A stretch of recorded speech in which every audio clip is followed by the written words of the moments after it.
দর্শক, স্বাগত সংলাপ প্রতিদিন অনুষ্ঠানে। আমি ফখরুল আলম কাঞ্চন আপনাদের সঙ্গে আছি। আমরা এই অনুষ্ঠানে সমসাময়িক এবং রাজনৈতিক এবং অন্যান্য গুরুত্বপূর্ণ বিষয় নিয়ে আলোচনা করি। আজ আলোচনা করার জন্য আমরা দুইজন অতিথিকে আমন্ত্রণ জানিয়েছি। আমাদের সঙ্গে আলোচনা করতে স্টুডিওতে উপস্থিত আছেন প্রেস ক্লাবের সাবেক সাধারণ সম্পাদক, সিনিয়র সাংবাদিক জনাব ইলিয়াস খান। আছেন জাতীয় নাগরিক পার্টির দক্ষিণাঞ্চলের মুখ্য সংগঠক জনাব হাসানাত আবদুল্লাহ। স্বাগত আপনাদের দুইজনকে। হাসানাত আবদুল্লাহ, আপনাকে দিয়ে শুরু করতে চাই এবং আমার অনেক কথা আছে, অনেক প্রশ্ন আছে। তো আপনি আসছেন জেনে অনেকেই আমার কাছে অনেক প্রশ্ন, অনেক কিছু জানার জন্য বলেছেন। আমি জানি না এই সব কিছু আপনার কাছে আনতে পারবো কি না। প্রথমেই আমি শুরু করতে চাই যে দেখতে দেখতে জুলাই চলে আসলো। আমাদের জুলাই করা নাড়ছে। যদি এভাবে বলি যে এই বছর পূর্তি, জুলাই বিপ্লবের যে বছর পূর্তি, এই এক বছর বিপ্লবের সুফল কি আমরা বৃহত্তম জনগোষ্ঠীর কাছে পৌঁছতে পারলাম? যদি না পারলাম কেন? শুনতে চাই হাসানাত আবদুল্লাহ আপনার কাছ থেকে। আসসালামু আলাইকুম সবাইকে, যারা শুনছেন সবাইকে শুভেচ্ছা জানাচ্ছি। বিষয়টি হচ্ছে যে আমাদের একটা বছর আমাদের অতিক্রান্ত হয়েছে, জুলাইয়ের পরে আরেকটা জুলাই এসছে। আমরা যে প্রত্যাশা নিয়ে, যে এই জনমানুষের যে আকাঙ্ক্ষা ছিল এই জুলাইয়ের পরবর্তী সময়ে যে আমরা কমপ্লিট করব, আনফর্চুনেটলি আমরা পুরোপুরিভাবে আমরা সেগুলোকে কমপ্লিট করতে পারিনি। এটা খুবই দুর্ভাগ্য আমাদের জন্য, সেটা আমরা পারিনি। এখন বিষয় হচ্ছে যে আসলে আমাদের জন আকাঙ্ক্ষা বা মানুষের প্রত্যাশা কী ছিল? মানুষের প্রত্যাশা ছিল যে বিদ্যমান যে ব্যবস্থা রয়েছে, আমাদের অতীতের ব্যবস্থা ত্রুটিপূর্ণ হয়েছিল বলেই সেখানে একটা ফেসিবাদী ব্যবস্থা গড়ে উঠেছিল। এবং আমরা চেয়েছিলাম একটা শুধুমাত্র যে একটা শাসকের পরিবর্তন হবে, শুধুমাত্র চেয়ারে যারা বসেছিল তাদের পরিবর্তন হবে, বিষয়টি এমন না, বরং একটা ব্যবস্থার পরিবর্তন হবে। যেই ব্যবস্থা যেন আর কখনোই কোনো স্বৈরশাসক উৎপাদন প্রক্রিয়াটা যেন বন্ধ হয়ে যায়। দুর্ভাগ্যজনকভাবে আমরা এখনো পর্যন্ত কোনো স্থায়ী কোনো ব্যবস্থা আমরা করতে পারিনি, যেটির মধ্য দিয়ে আমরা এটা নিশ্চিত হতে পারি যে আবার কখনো কোনো ফেসিবাদী কোনো সরকার ব্যবস্থা আবার আমাদের সামনে আসবে না। এইটির আসলে দায়ভার আমাদের কালেকটিভভাবে, আমাদের যারা রাজনৈতিক দলগুলো যারা রয়েছে, সামগ্রিকভাবে আমাদের সকলেরই দায় রয়েছে। শুধু রাজনৈতিক দলের উপর দোষ? আপনারা যারা এই বিপ্লবের নায়ক ছিলেন, প্রথমত হচ্ছে প্রধান এবং প্রথমত দায় এখানে হচ্ছে যারা রাজনৈতিক দল, একই সাথে সাথে যারা এই সিস্টেমের অংশ, এই যে প্রশাসন, তারপরে হচ্ছে এই পুলিশ, বিচার ব্যবস্থা, সব কিছু, সবার মধ্যে এক ধরনের যে পরিবর্তনের ভীতি বা পরিবর্তনীয় অনীহা, এই বিষয়টি আমাদের মধ্যে ছিল। পুরো সময়টা এই বিষয়টা আমাদের মধ্যে ছিল। দিন শেষে সামগ্রিকভাবে যদি বলি যে আমাদের সামগ্রিক দায়ভার রয়েছে, যে এইটিকে আমরা পূর্ণাঙ্গভাবে এখনও করতে পারিনি। যদিও জুলাই ঐকমত্য সংস্কার কমিশনের প্রতিনিয়ত হচ্ছে আলোচনা চলছে, আমরা এখনও বিশ্বাস করি যে এমন একটি আমরা ব্যবস্থা, আমরা একটা সিস্টেম আমরা আসলে এই জুলাই গণঅভ্যুত্থানের প্রাপ্তি হবে, যেটির মধ্য দিয়ে ভবিষ্যতে আর কখনোই কোনো ধরনের নতুন করে, নতুনভাবে, নতুন মতের মাধ্যমে বা নতুন পথের মাধ্যমে বা নতুন কাঠামোতে আবার কখনোই ফেসিবাদ আবার কখনো উৎপাদন হবে। সেটা কিভাবে? আমরা তো এখন দেখছি যে 1 বছর হয়ে গেল, এখনও গণহত্যার বিচার দৃশ্যমান না। বেশিরভাগ খুনি, যাদেরকে আমরা টেলিভিশনের পর্দায় গুলি করতে দেখেছি, নৃশংস অত্যাচার করতে দেখেছি, তারা বেশিরভাগই দেশ ছেড়ে পালিয়েছে। যারা আছে তারাও এখন অনেকে নানা ছলছুতায় তারাও এক ধরনের এই স্রোতের সাথে গা ভাসিয়ে দিয়ে আবার তারা মিশে যাওয়ার পায়তারা করছে। ট্রু। আপনি দেখেন যে আমাদের অতীতের যেই যারা ছিল, আমরা আগে দেখতাম কি, যেমন ধরেন বিএনপি, জামাতে ইসলামী বা অন্যান্য রাজনৈতিক দলগুলোর সাথে অন্যান্য রাজনৈতিক দলগুলোর যে একটা সম্পর্ক আমরা দেখতাম টিভিতে। বর্তমানে আমরা দেখতে পাচ্ছি যে রাজনৈতিক দলগুলোর মধ্যে, আমি বলছি না যে প্রত্যেকটা রাজনৈতিক দল, এলাকা পর্যায়ে বা জাতীয় পর্যায়ে রাজনৈতিক দলের অনেকের মধ্যেই, ব্যক্তি পর্যায়ে অনেকের মধ্যে একটা সমঝোতা ছিল, দেখা গিয়েছে যে আওয়ামী লীগের সাথে অনেকের বিজনেসের সম্পর্ক ছিল। এখন দেখা যাচ্ছে যে আওয়ামী লীগের পতন হয়েছে, এই বিজনেসগুলো আবার সমঝোতার ভিত্তিতে আবার আরেকজন পেয়েছে। একজন এটা টেলিভিশন স্টেশন ছিল, আগে আওয়ামী লীগ দ্বারা পরিচালিত ছিল, ওই টেলিভিশন স্টেশনটা এখন হস্তান্তরিত হয়েছে। একজনের অনেকগুলো বাজার ছিল, অনেকগুলো হচ্ছে আপনার রাজনৈতিক হচ্ছে অর্থনৈতিক ব্যবস্থা, যেখানে যেই বিষয়গুলোর মধ্যে দিয়ে প্রাণ সঞ্চার হয়, এই বিষয়গুলো হচ্ছে যা স্থানান্তরিত হয়েছে।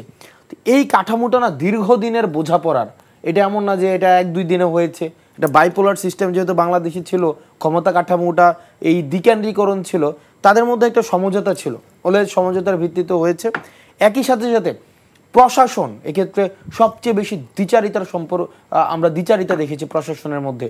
প্রশাসন এই আওয়ামী লীগকে, ফেসিবাদী আওয়ামী লীগ হতে সবচেয়ে বেশি সহায়তা করেছে। আপনি যদি দেখেন অতীতে নির্বাচনগুলো, অতীতের আপনার 14 নির্বাচন, 18 নির্বাচন, 24-এর ইলেকশন, এই নির্বাচনগুলোতে আপনি দেখবেন না কোনো প্রশাসনিক কোনো কর্মকর্তা কখনো পদত্যাগ করেছে যে না আমরা এই ধরনের একটা নির্বাচন করব না, বা কোনো সচিবকে দেখবেন না যে এই জুলাই গণঅভ্যুত্থানে উনি হচ্ছে পদত্যাগ করেছে যে না আমরা এই ধরনের, এই সরকার যেহেতু এত বেশি হচ্ছে নারকীয় হত্যাকাণ্ড পরিচালনা করছে, আমরা এই সরকারের আর কখনোই কোনো ধরনের আমরা হচ্ছে আদেশ পালন করব না।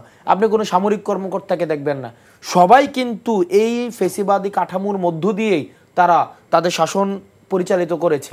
দুর্ভাগ্যজনক বিষয়, আমরা এই অন্তর্বর্তীকালীন সরকার যেখানে একটু রেভলিউশনারি হওয়ার দরকার ছিল, কিন্তু এই অন্তর্বর্তীকালীন সরকার আবার ব্যুরোক্রেটিক হয়ে গিয়েছে এবং প্রশাসনের হাতেই হচ্ছে সংস্কার কার্যক্রমটা বেশিরভাগ তুলে দিয়েছে। আমার মনে হয় ঠিক এই একই সাথে সাথে হ্যাঁ প্লিজ একই সাথে সাথে আমাদের এই অন্তর্বর্তীকালীন সরকারে এমন কিছু উপদেষ্টা এসছে, যে উপদেষ্টাগুলোর না এই গত 15-20 বছরে তাদের দীর্ঘদিন হচ্ছে একটা জনগণ বিবর্জিত, এই ক্ষমতা কাঠামো বিবর্জিত, অথবা ফেসিবাদী সরকার যে পরিমাণ নির্যাতন নিপীড়ন করেছে এগুলোর সাথে কোনো ধরনের সম্পৃক্ততা ছিল না, বরং তারা দীর্ঘদিন একটা গ্যাপের পরে তারা কি ক্রাইটেরিয়াতে আসলে এখানে অ্যাডভাইজার হয়েছে সেটি এখনও আমাদের মধ্যে, আমরাও মাঝে মাঝে মনে করি যে এটা আমাদের, আমরা এটার দায়ভার নেই, যে আসলে যেহেতু আমরা ডক্টর মোহাম্মদ ইউনূসকে আমরা দায়িত্ব দিয়েছিলাম, কিন্তু অনেক এখানে অ্যাডভাইজারদেরও এক্ষেত্রে হচ্ছে এই বিপ্লবটাকে আসলে তারা ধারণ করেনি। আমাদের কাছে মনে হয়েছে যে কারণে এই পুরো সংস্কার প্রক্রিয়াটাকে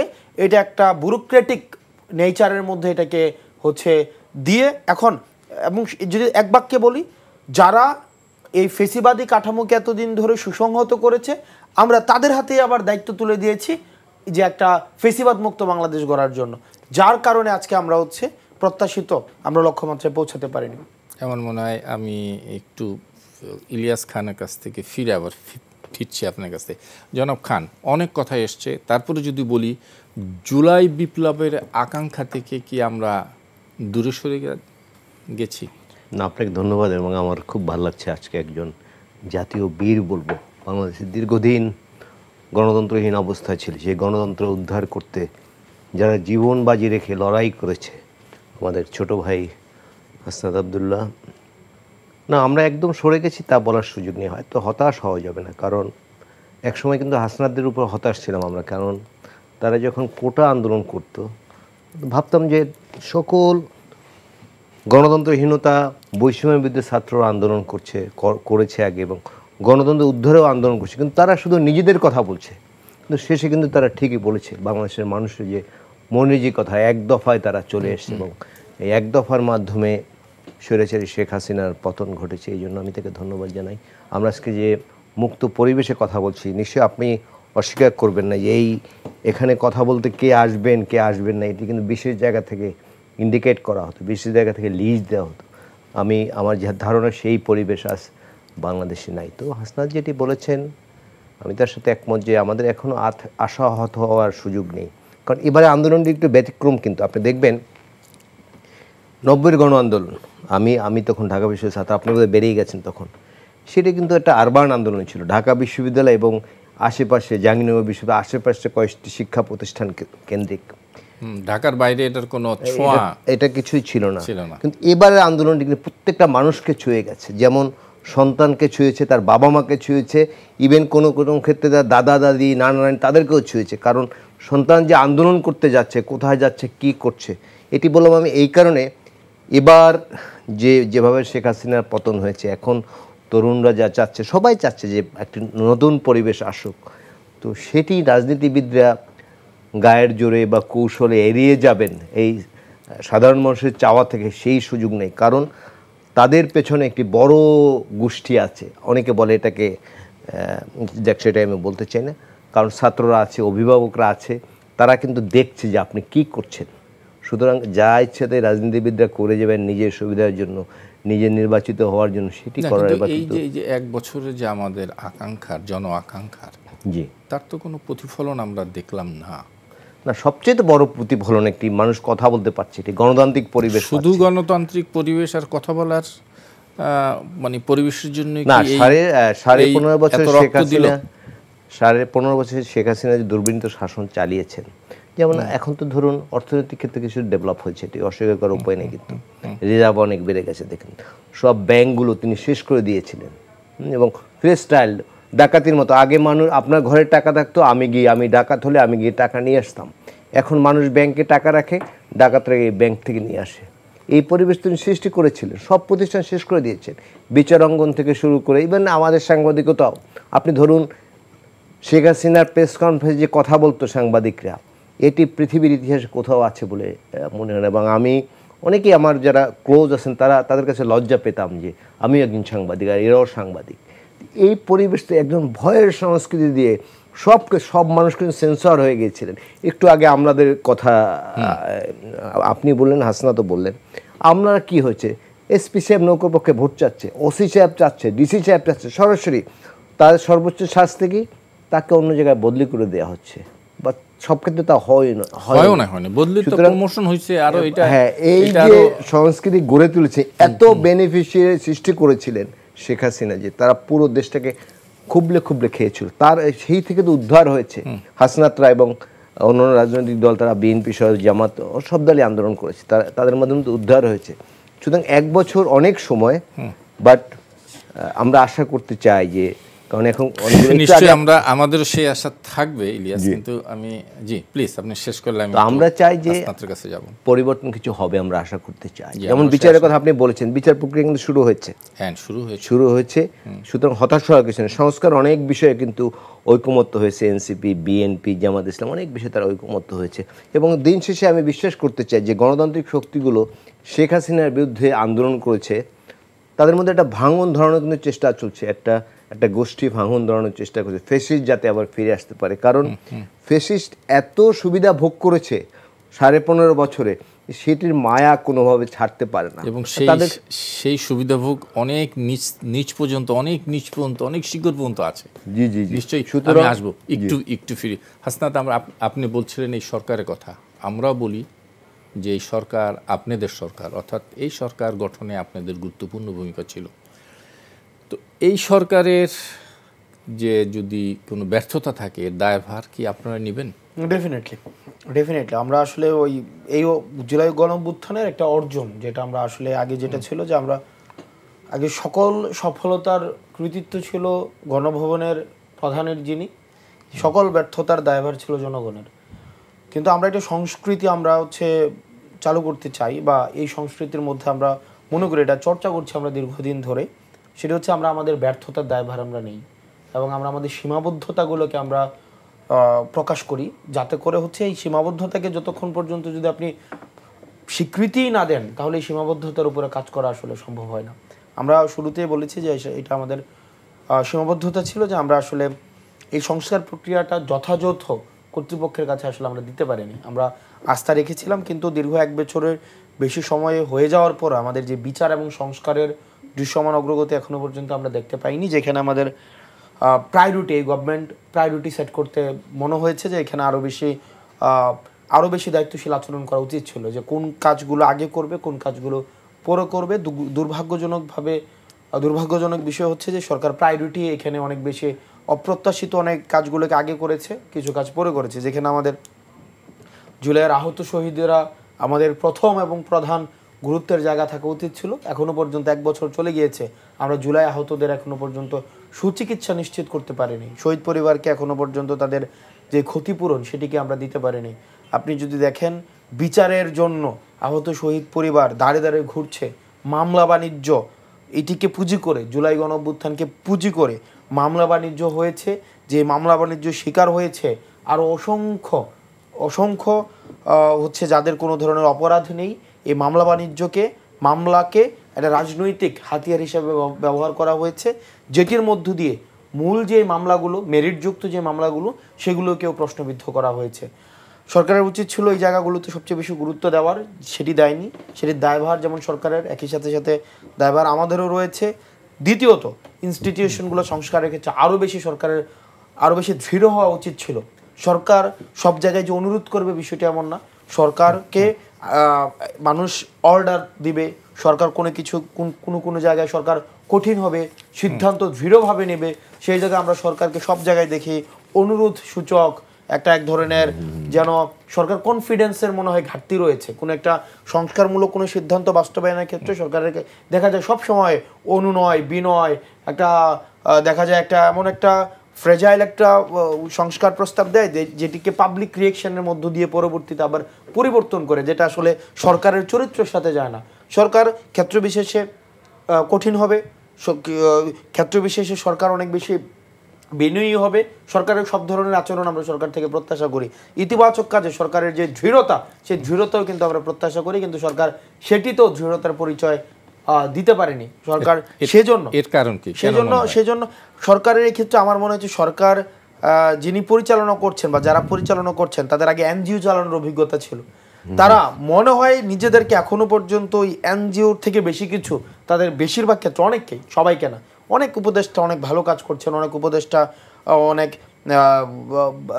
বেটার ইম্প্যাক্ট ক্রিয়েট করছেন, কিন্তু অনেক উপদেষ্টা সে নিজেকে এখনো পর্যন্ত যে একজন এনজিওর একজন পরিচালক এর বাইরে নিজেকে ভাবতে পারছেন না। এবং তার এনজিওর যে স্পেকট্রামটা অনেক ছোট একটা স্পেকট্রাম, সেই জায়গায় একটা ব্রড স্পেকট্রামে সারা দেশটাকে দেখার যেই প্রবণতাটা তাদের কাছ থেকে প্রত্যাশা ছিল, সেটা দেখেনি। এবং এই সরকার ক্ষেত্রবিশেষে মনে করেছে, অনেক রাজনৈতিক দল অনেক সময় বলেছে যে এই সরকার ম্যান্ডেটহীন, এই সরকার ভোটের মধ্যে দিয়ে আসেনি, নির্বাচিত না, এটা সেটা। কিন্তু এই সরকারের আসলে বোঝা উচিত ছিল যে এই সরকার হচ্ছে সবচেয়ে বেশি ম্যান্ডেট নিয়ে এই সরকার ক্ষমতায় এসছে। কারণ একটা যদি আপনি একটা দেশের সরকার গঠন করেন, আপনি ধরেন 45% ভোট নিয়ে আপনি সরকার গঠন করেছেন, তাও কিন্তু 55% আপনার মানুষের ম্যান্ডেট কিন্তু একাডেমিকভাবে নেই। কিন্তু এই সরকার গণঅভ্যুত্থানের সরকার, এই সরকার আপনার দেখা গিয়েছে এই সরকারকে বিএনপি সহায়তা করতে চেয়েছে, জামাত সহায়তা করতে চেয়েছে, ছাত্র জনতার এখানে সহায়তা ছিল, সমর্থন ছিল, শহীদদের সেখানে হচ্ছে আত্মত্যাগ ছিল, আহতদের এখানে হচ্ছে সমর্থন ছিল। এত ম্যান্ডেট নেওয়ার পরেও সরকার আসলে নিজের প্রতি যে কনফিডেন্সটা থাকা উচিত সেটা সরকার দেখাতে পারেনি, যেটি আমাদের জন্য আসলে সরকার অপার সুযোগ পেয়েছিল। কিন্তু এক্ষেত্রে রাজনৈতিক দলের অসহযোগিতাও ছিল। রাজনৈতিক দল যেভাবে বিচারের জন্য, যেভাবে নির্বাচনের জন্য টাইম ফ্রেম ধরে ধরে নির্বাচন চাচ্ছে, ঠিক একইভাবে রাজনৈতিক দলগুলো যদি টাইম ফ্রেম দিয়ে সংস্কার এবং বিচারের দাবিতে আসতো, তাহলে সেটি আরও বেশি এই সংস্কার এবং বিচার কার্যক্রমকে আরও বেশি ত্বরান্বিত করতো। আমরা রাজনৈতিক দলগুলোকে আহ্বান জানাবো, আপনারা যেভাবে নির্বাচনের ডেটটা ফিক্স করে দিয়ে সরকারকে প্রেশার দিচ্ছেন, একইভাবে সংস্কার প্রক্রিয়া এবং বিচারের জন্য একটা নির্দিষ্ট ডেট দিয়ে সরকারকে আপনারা প্রেশার দেন। সেটিতে আমরা চাই যেন এই পুরাটাই যেন আপনাদের এজেন্ডাতে থাকে। শুধুমাত্র নির্বাচনের মধ্য দিয়ে একটা ক্ষমতা কাঠামোর একটা পরিবর্তন ঘটে, কিন্তু আমরা বিশ্বাস করতে চাই আপনারা এমন একটা পরিস্থিতিতে আপনারা ক্ষমতা নিতে চাইবেন না যে পরিস্থিতিতে হচ্ছে এখনো পর্যন্ত ফেসিবাদী কাঠামো বিদ্যমান রেখেই আপনারা একটা নির্বাচন যদি হয়, সেই নির্বাচনটি আপনাদের কাছেও গ্রহণযোগ্য, আপনাদের কাছেও অংশগ্রহণমূলক, আপনাদের কাছেও সেটি হচ্ছে ফেয়ার নির্বাচন হিসেবে গণ্য হবে না। তো সেই জন্য আসলে এই দায়ভার বিভিন্ন অ্যাঙ্গেল থেকে আসলে এই বিষয়টিকে আলোচনা করা যায়। আচ্ছা হাসনাত, আমি যদি একটু ইলিয়াসের কাছে যাচ্ছি, তার আগে আরেকটু একটা বিষয় আছে, সেটা একটু ক্লিয়ার হই। অনেকে বলতে চায় যে এই সরকারের সাথে গিয়ে ছাত্ররা, অর্থাৎ সরকারের প্রতিনিধিত্ব, সরকার পরিচালনায় অংশ নিয়ে ছাত্ররা ভুল করেছে। এই বিষয়ে আপনার মন্তব্য শুনবো। পাশাপাশি আরেকটু যদি অ্যাড করে দেই, সেটা হলো কি এই এনসিপি শুরু থেকে যেরকম ছিল, এই মুহূর্তে কি তারা স্ট্রিট পাওয়ারটা কি তারা হাতছাড়া হয়ে গেছে তাদের কাছ থেকে? আপনি আর 2 নম্বর প্রশ্ন থেকে শুরু করতে চাই। এনসিপি কখনোই স্টেট পাওয়ার বেসড কোনো পার্টি না। এনসিপি গণমানুষ, আমি স্ট্রিট পাওয়ার মানে রাজপথের যে শক্তি, সেই শক্তিটা সেই শক্তিটা কি লুজ করেছি কিনা? ওকে, স্ট্রিট পাওয়ারের যে জায়গাটা, স্ট্রিট পাওয়ার দেখেন, জনগণের সাথে এনসিপির সম্পৃক্ততা জনগণ থেকে আসলে এনসিপি উঠে এসছে। গণ অভ্যুত্থানের একটা যেই আমাদের একটা হিস্ট্রি রয়েছে, আমাদের ত্যাগের একটা হিস্ট্রি রয়েছে, সেই জায়গা থেকে উঠে এসছে। আপনি যেটি বলছেন যে এটি সত্য যে আমাদের মধ্যে অনেকের মধ্যেই মতপার্থক্য হয়েছে, মতপার্থক্যের জায়গা তৈরি হয়েছে, কিন্তু এখনও পর্যন্ত তরুণ প্রজন্ম বা এখনও পর্যন্ত গণ অভ্যুত্থানের যে শক্তি, এই শক্তির মধ্যে সবচেয়ে সুসংহত এবং সুগঠিত কোনো পাটাতন যদি থেকে থাকে সেটি হচ্ছে এনসিপি। এবং মানুষ এখনও পর্যন্ত বিশ্বাস করে যে ফেসিবাদ বিরোধী যে রাজনৈতিক শক্তিটি মাঠে টিকে থাকা জরুরি, মাঠে সুসংহতভাবে টিকে থাকা জরুরি, সেটি হচ্ছে এনসিপি। এবং আমরা স্ট্রিট পাওয়ার লুজের বিষয় না, বরং আমরা স্ট্রিট পাওয়ার গেইন করছি। আর সরকারে যাওয়া কি ভুল ছিল? সরকারে যাওয়ার বিষয় আসলে আপনি প্রত্যেকটি কাজ সিদ্ধান্ত, যেমন যদি কাজে সফল হয় তখন আমরা বলি যে সিদ্ধান্তটি ঠিক হয়েছে, আর কাজ যদি ব্যর্থ হয় তখন আমরা বলি সিদ্ধান্তটি ভুল হয়েছে। সিদ্ধান্ত ইটসেলফ কখনো ঠিক বা ভুল হয় না, সিদ্ধান্তটা ফলাফলের উপরে নির্ভর করে। যদি আমরা এই সরকার আমাদের প্রত্যাশিত ভাবে ফাংশন করতে না পারে, তখন সেই জায়গায় আমাদের অনেক ডিসিশনকে আমরা বলবো যে ভুল হয়েছে বা রিভাইজ করা উচিত ছিল। সেটি ভিন্ন প্রসঙ্গ, যে সরকারের সফলতা ব্যর্থতা মূল্যায়ন সেটি ভিন্ন। আমি বলতে চাচ্ছি শুধুমাত্র এনসিপি সরকারে অংশগ্রহণের ব্যাপারে সঠিক ছিল কিনা। না, এনসিপি তো সরকারে অংশগ্রহণ করে, মানে তর্কের খাতিরে এটি করে নাই, কিন্তু ছাত্রদের যে দুজন প্রতিনিধি, ছাত্র প্রতিনিধি হচ্ছে বা তিনজন প্রতিনিধি যে সরকারের সাথে যোগ দিল, ছাত্র প্রতিনিধি গণ অভ্যুত্থানের প্রতিনিধিত্ব করছে সেখানে, রাইট। কোনো ছাত্র প্রতিনিধি এনসিপি থেকে যায়নি। ছাত্র প্রতিনিধি গণ অভ্যুত্থানের বৈষম্যবিরোধী ছাত্র আন্দোলনের এই সরকারকে লেজিটিমাইজ করার জন্য, এই ছাত্রদের প্রতিনিধিত্ব করার জন্য গণ অভ্যুত্থানের প্রতিনিধি হিসাবে দুইজন সেখানে গিয়েছে। এবং এই সিদ্ধান্তটা অবশ্যই যথাযথ হয়েছে, কারণ এই সরকারের লেজিটিমেট একটা অংশ থাকা উচিত ছিল যারা গণ অভ্যুত্থানের সাথে সরাসরি সম্পৃক্ত। সেই জায়গা থেকে ছাত্র প্রতিনিধি বিষয়টি হচ্ছে এখনো পর্যন্ত লেজিট। তবে আমি বললাম কিছুক্ষণ আগে, যেটি হচ্ছে সিদ্ধান্ত ফলাফলের উপরে নির্ভর করে, সেটি হিস্ট্রি আসলে ডিফাইন করবে যে এই জায়গাটি সঠিক ছিল নাকি আরও পুনর্বিবেচনা করার সুযোগ ছিল।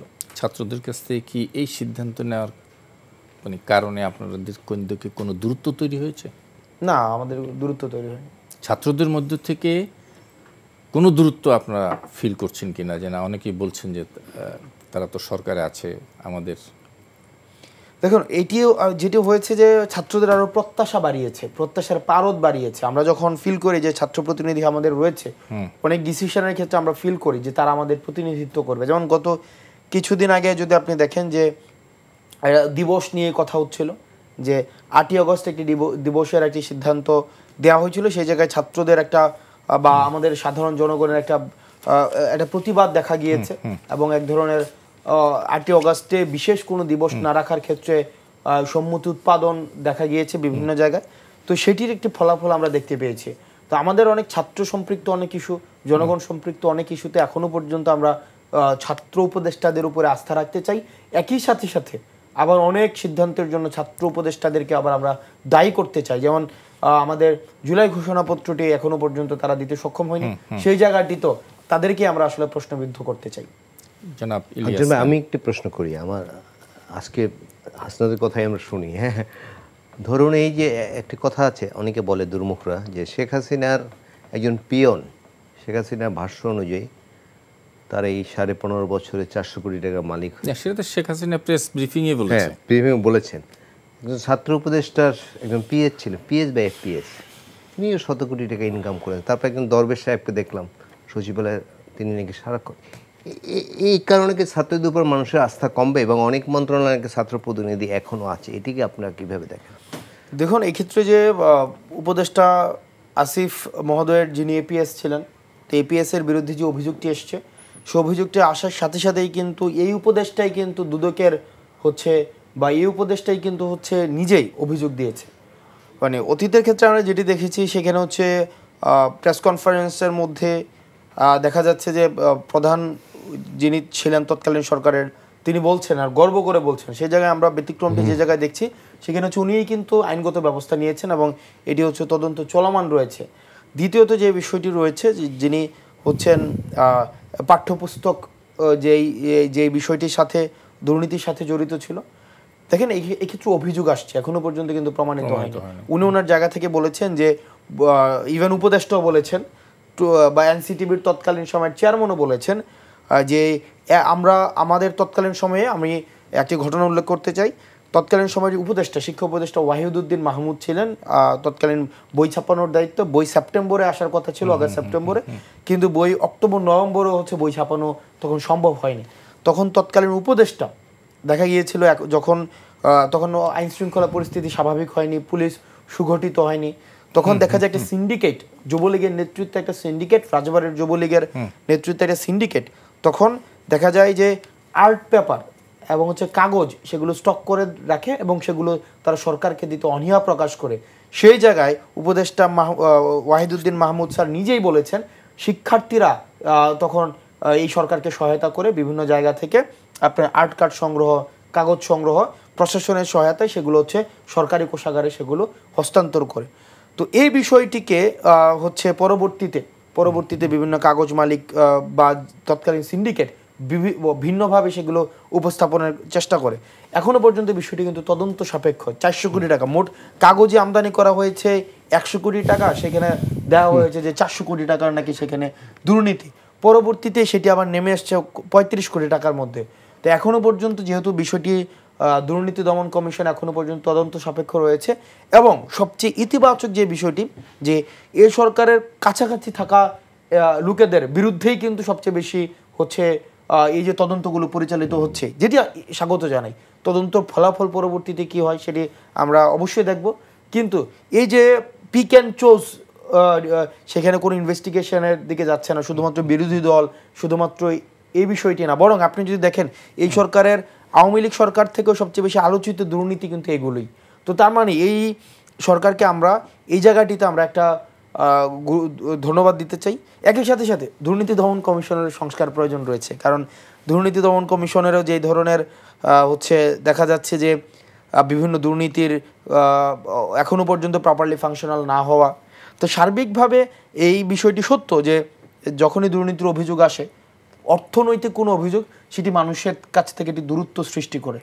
মানুষের বিশ্বাসের যে জায়গাটি, সেখানে যখন অর্থনৈতিক কোনো ধরনের দুর্নীতির অভিযোগ আসে তখন মানুষ সেক্ষেত্রে অ্যাটাচ আর ফিল করে না, একটা অনাস্থাহীনতা অবশ্যই তৈরি হয়, সেটি অবশ্যই সত্য। আমি একটা লাস্ট প্রশ্ন করি। জি প্লিজ। যেমন হাসনাত, যেমন 52-এর ভাষা আন্দোলনের পরে ছাত্ররা টেবিলে ফিরে গেছে, 69-এ গণ অভ্যুত্থানের পর ফিরে গেছে, 71-এ মহান মুক্তিযুদ্ধের পরও ফিরে গেছে, 90-এর আন্দোলনের পরে টেবিলে ফিরে গেছে। অভিযোগ বা দুর্মুখরা বলেন যে এবারে ছাত্ররা টেবিলে ফিরে যায়নি, তারা সচিবালয়মুখী হয়েছে। এই অভিযোগের ব্যাপারে আপনি কি বলবেন?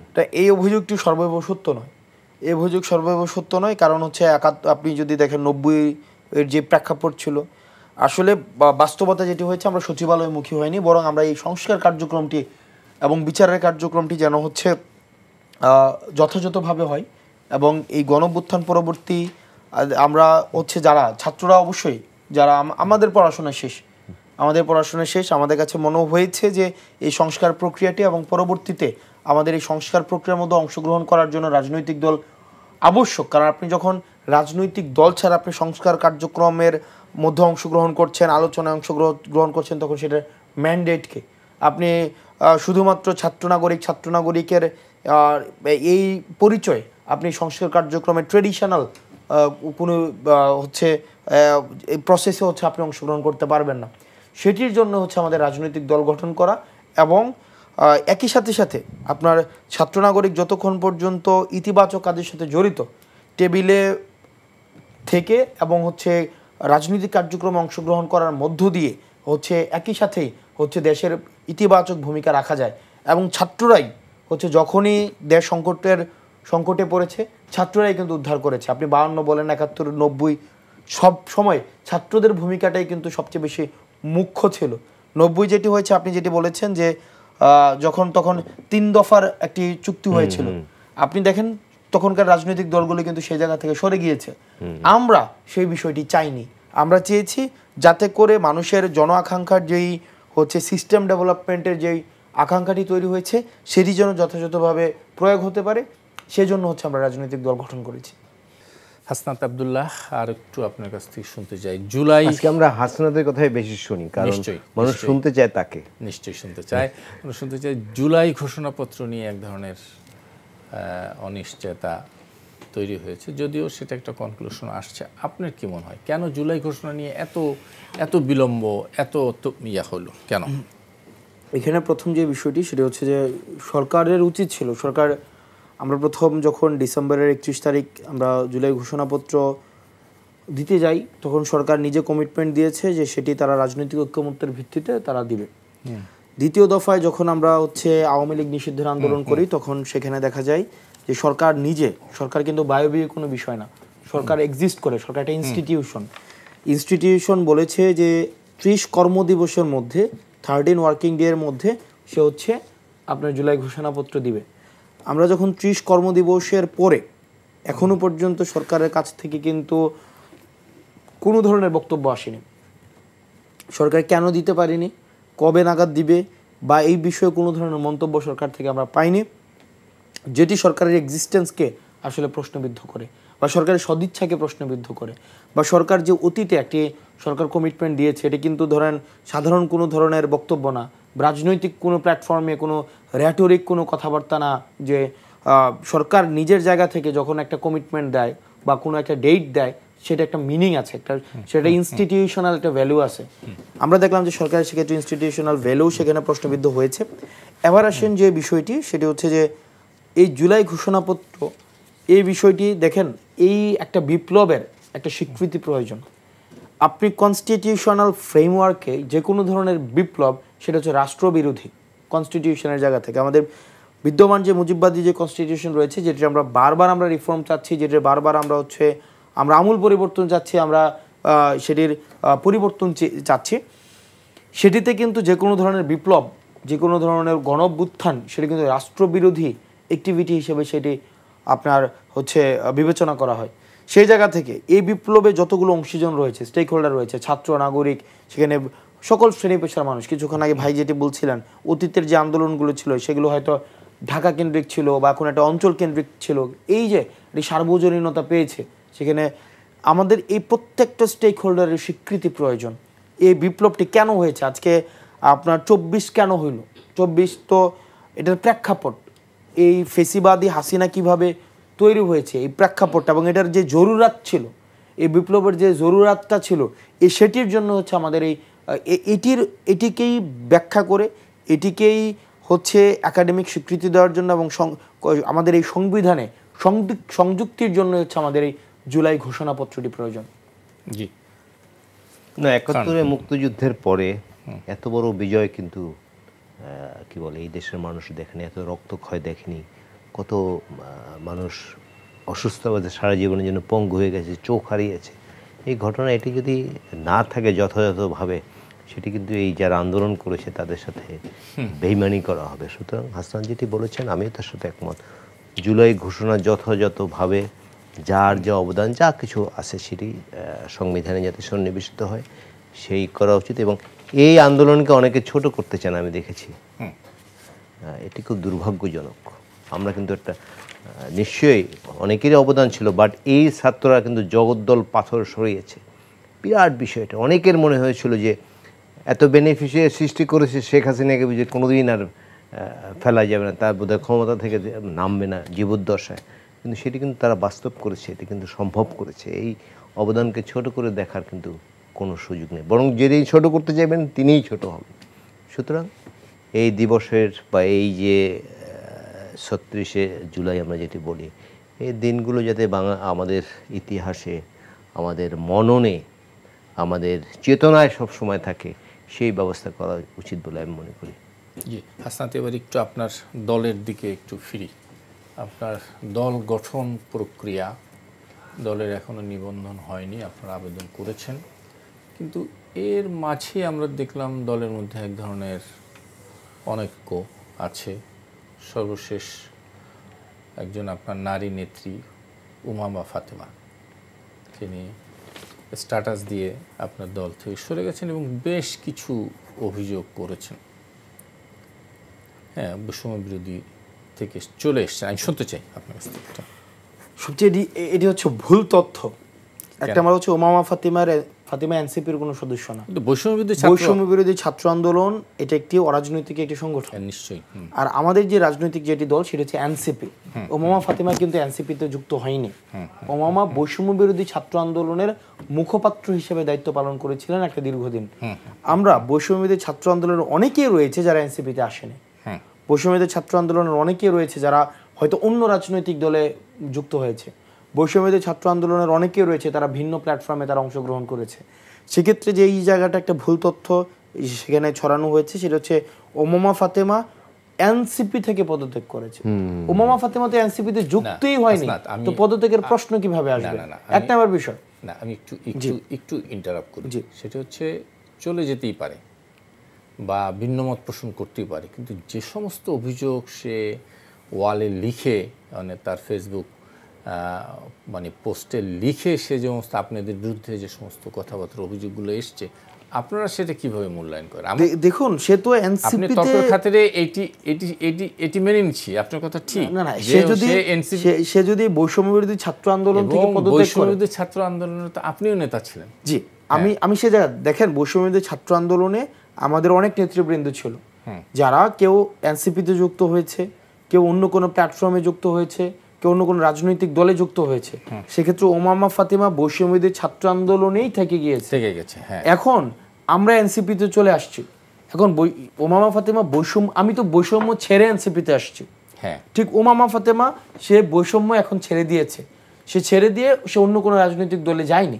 এখন বিষয়টাকে যেভাবে বলা হয়েছে যে ওমামা ফাতিমা এনসিপি থেকে পদত্যাগ করেছে, ওমামা ফাতিমা যে এনসিপিতে যুক্তই হয়নি সে কিভাবে এনসিপি থেকে পদত্যাগ করবে? সে বৈষম্য বিরোধী ছাত্র আন্দোলন থেকে পদত্যাগ করেছে, যেটি থেকে পদত্যাগ করে আমি এনসিপিতে যুক্ত হয়েছি। এখন কেউ যদি বৈষম্য থেকে এখন পদত্যাগ করে সেটির বিষয়ে তো আমি সেখানে যথাযথভাবে উত্তর দিতে পারবো না, বরং আমি একটি বিভ্রান্তি সেখানে আমি একটি স্পষ্ট করতে পারি। সেটি হচ্ছে ওমামা ফাতিমা কখনোই এনসিপির ছিলেন না এবং সে বৈষম্য বিরোধী ছাত্র আন্দোলন থেকে সে হচ্ছে পদত্যাগ করেছে। এটা ঠিক, কিন্তু সে যে অভিযোগ, আমি এই অভিযোগগুলো প্রকাশ্যে বলতে আর চাচ্ছিলাম না, কিন্তু যেভাবে উনি বলেছেন যে বৈষম্য বিরোধী নেতারা বিপ্লবের কেজি দরে বিক্রি করে ওনারা সরে এসছেন, এই যে অভিযোগ সহ আরো অনেক। দেখুন, বৈষম্য বিরোধী ছাত্র আন্দোলন সম্পর্কে যে অভিযোগগুলো আসছে ওমামা ফাতিমার, সব অভিযোগকেই যে সব অভিযোগ আমলযোগ্য না বিষয়টি এমনও না, আবার সব অভিযোগ যে আমলযোগ্য বিষয়টি এমনও না। আমি যেই সময় আহ্বায়ক ছিলাম তিনি তখন এই সংগঠনের মুখপাত্র ছিলেন। তার প্রতি সম্মান রেখেই বলছি যে এই বিষয়গুলো নিয়ে আমরা আলোচনা হতে পারে এবং এই বিষয়গুলোর যেই ওনার যে অভিযোগের যে জায়গাগুলো রয়েছে বা অপর পক্ষেরও কিছু অভিযোগের জায়গা রয়েছে সেগুলো নিয়ে আলোচনা করে সেগুলো সমাধান হতে পারে। আমার মূল কথা ছিল সামগ্রিক, যে একটি দল অনেক আশা আকাঙ্ক্ষা নিয়ে শুরু করেছে, সেই দলটি শুরুতেই নানা বিষয়ে হোঁচট খাচ্ছে। এ কথা সত্য যে আপনার দলের অনেক নেতারাই বলেছেন, অনেক কথা বলেছেন, গোয়েন্দা তৎপরতার কথা বলেছেন, বাইরের দেশের ষড়যন্ত্রের কথা বলেছেন, অনেক কিছু আছে, সব কিছুই আছে, কিন্তু আমি বলছি নিজেদের আভ্যন্তরীণ সাংগঠনিক কাঠামোগুলো আপনারা কোন পর্যায়ে নিয়ে আছেন? দেখুন, এই যে বিষয়টা, আপনি একটা বিষয়, যিনি আমার সংগঠনের কেউই না, যিনি সংগঠনের যুক্তই হয়নি, সে যদি অন্য সংগঠন থেকে পদত্যাগ করে সেটার দায়ভার এনসিপির উপরে আসাটা অমূলক, এক নম্বর বিষয়।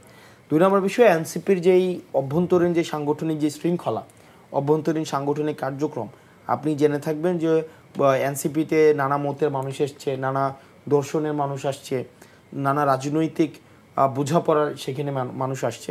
এক নম্বর বিষয় হচ্ছে এনসিপির গাঠনিক যেই কাঠামোটা যদি দেখে থাকেন সেখানে দেখবেন আমাদের ইন্টারনাল ডেমোক্রেসি রয়েছে। অন্যান্য রাজনৈতিক দলের প্রধানই যে সর্বৈব ক্ষমতার অধিকারী, আমাদের রাজনৈতিক যদি গঠনতন্ত্র পড়েন এনসিপির, বাংলাদেশে এত প্রগ্রেসিভ এবং এত হচ্ছে ডিসেন্ট্রালাইজড মডেলের একটা গঠনতন্ত্র আপনার কোনো রাজনৈতিক দলের নেই। সেখানে আমাদের হচ্ছে একটা পলিটিক্যাল কাউন্সিল থাকবে, পলিটিক্যাল কাউন্সিলের অধীনে প্রেসিডেন্ট সেক্রেটারি থাকবে। জনাব ইলিয়াস খান, আমরা এই শেষ পার্টে আছি, সংক্ষেপে দু একটি বিষয়ে আলোচনা করে আমরা এই অনুষ্ঠান শেষ করতে চাই। আগামী নির্বাচন, এনসিপি বর্তমান প্রেক্ষাপট শুনতে চাই একটু ছোট্ট করে আপনার কাছ থেকে। না, আগামী নির্বাচনে তো এক ধরনের তারিখ ঘোষণাই করা হয়েছে, আপনি জানেন, কারণ নিশ্চয়ই হাসনাত আমার সাথে একমত হবেন, যে কোনো গণতান্ত্রিক পরিবেশে নির্বাচিত প্রতিনিধি থাকা উচিত। অনির্বাচিত ব্যক্তিরা দীর্ঘদিন ক্ষমতায় থাকে গণতন্ত্রের জন্য ভালো না। বাট এবারে বাস্তবতা হচ্ছে কিছু সংস্কারের কথা আসছে, এবং এই যে ফেসিস্ট যারা পালিয়ে গেছে এদের একটা বিচারের কথা, কারণ অনেক মানুষ তারা হত্যা করেছে, হত্যা করে তো পার পাওয়া যাবে না, তাহলে দৃষ্টান্ত স্থাপন হবে, হত্যাকাণ্ড চলতেই থাকবে। সুতরাং এই দুইটি বিষয়ে সবচেয়ে বেশি আলোচনা হচ্ছে। তো আমরা যতটুকু ধারণা বা আমরা যতটুকু জানি যে বিচার কার্যক্রম অলরেডি শুরু হয়েছে এবং সংস্কারের নানা বিষয়ে অলরেডি ঐকমত্য হয়েছে। সুতরাং সংস্কার প্রক্রিয়াও চলুক, নির্বাচনের প্রস্তুতিও চলুক, কারণ মানুষের কিন্তু একটা ভোটের ক্ষুধাও আছে।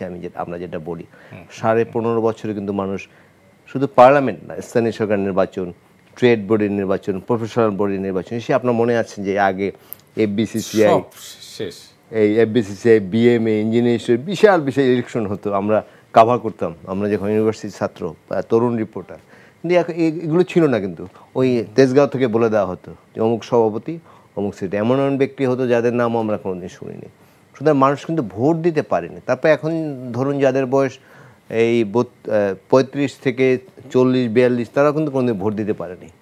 সুতরাং একটা ভোট হওয়া দরকার এবং গণতন্ত্রের জন্য একটা ভোট হওয়া দরকার, এবং গণতান্ত্রিক পরিবেশ যদি প্রকৃত প্রতিনিধিরা যদি আসে জনগণের ভোটে, নট লাইক শেখ হাসিনার প্রতিনিধি, দামি ভোট, তারপরে রাতের ভোট, তারপরে এইসব ভোটে না। আচ্ছা, কিন্তু ইলিয়াস খান, কোনো কি অনিশ্চয়তা আপনি দেখেন নির্বাচন নিয়ে? না, আমি অনিশ্চয়তা দেখিনি এই কারণে, এই টুকটাক বিষয়ে মতদ্বৈত তো আছে, বাট গণতন্ত্রের জন্য যারা লড়াই করেছে চূড়ান্ত বিচারে সব দল কিন্তু এক, এবং সবাই কিন্তু চায় যে ফ্যাসিস্ট যাতে কোনোভাবে আর ফিরে না আসতে পারে। ফেসিস্ট তো সেটা চাবেন। আমি আসবো আর একবার একটু শুনে আসি হাসনাতের কাছ থেকে। হাসনাত, নির্বাচন নিয়ে আলোচনা আছে, নির্বাচনকে কেন্দ্রিক একটা আলোচনা আছে, যে কেন্দ্রে নির্বাচনকে কেন্দ্রকে রাজনৈতিক একটা মেরুকরণও দেখা যাচ্ছে। বিশেষ করে ইসলামী দলগুলো একটা বাক্স করার চিন্তা করছে। সেরকম যদি কোনো কিছু হয়, সেক্ষেত্রে এনসিপির অবস্থান কি হবে?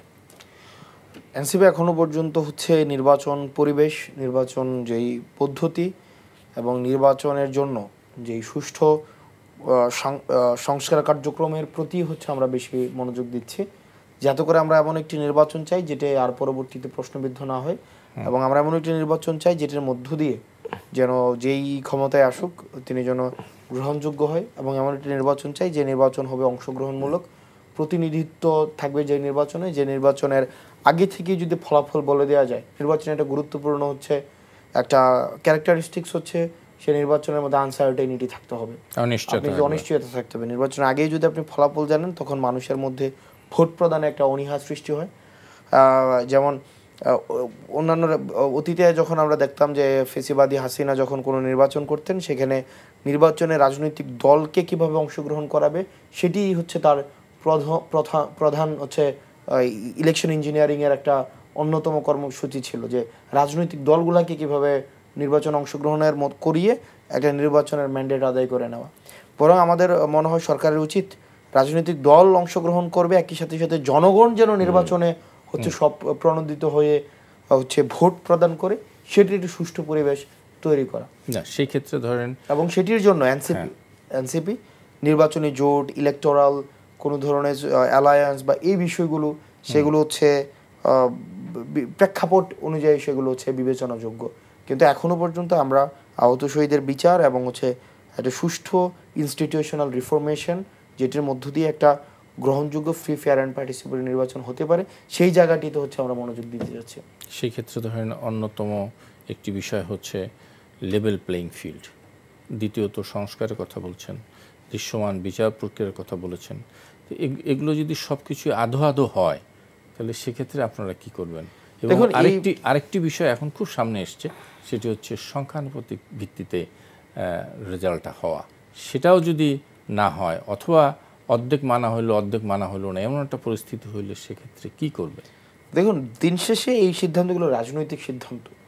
রাজনৈতিক দল একটা পেজে তো আসতে হবে। রাজনৈতিক দল আমরা হচ্ছে যদি মানে আলোচনার পরিবেশ তো এখন তৈরি আছে, এমন তো পরিবেশ নাই যে আলোচনা চলছে না, আলোচনা চলছে।